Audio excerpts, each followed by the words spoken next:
প্রেমের প্রস্তাবে রাজি না হওয়ায় এবার গাজীপুরের কালিয়াকৈরে কুতুবদিয়ায় এক স্কুল ছাত্রীকে হত্যার অভিযোগ উঠেছে।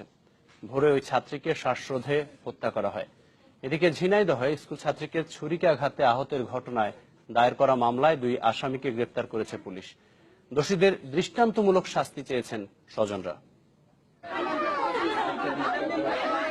গাজীপুরের কালিয়াকৈরের কুতুবদিয়া এলাকার 8ম শ্রেণীর ছাত্রী মুন্নি আক্তার স্কুলে যাওয়া আসার পথে প্রায়ই তাকে উত্ত্যক্ত করত আরাফাত নামের এক বখাটে।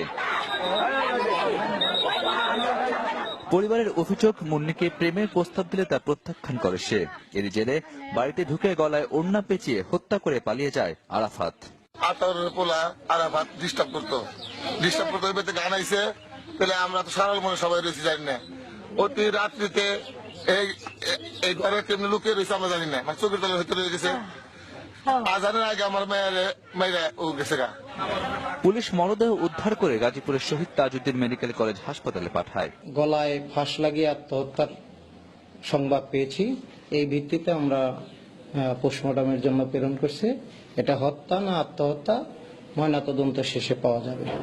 এদিকে ঝিনাইদহে স্কুল ছাত্রীকে ছুরিকাঘাতে আহতের ঘটনায় মামলার 2 আসামিকে গ্রেপ্তার করেছে পুলিশ। সকালে শহরের উপশহর পাড়া এলাকা থেকে রুহুল আমিন ও তার স্ত্রী রূপাকে গ্রেপ্তার করা হয়।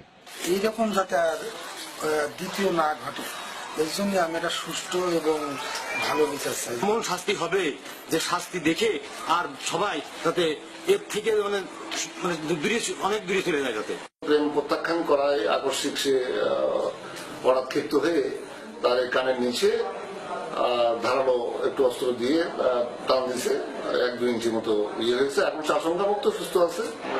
এর আগে সোমবার রাতে আহত ছাত্রীর বাবা বাদী হয়ে ঝিনাইদহ সদর থানায় একটি মামলা দায়ের করেন। ইশতিয়াক আহমেদ, চ্যানেল 24।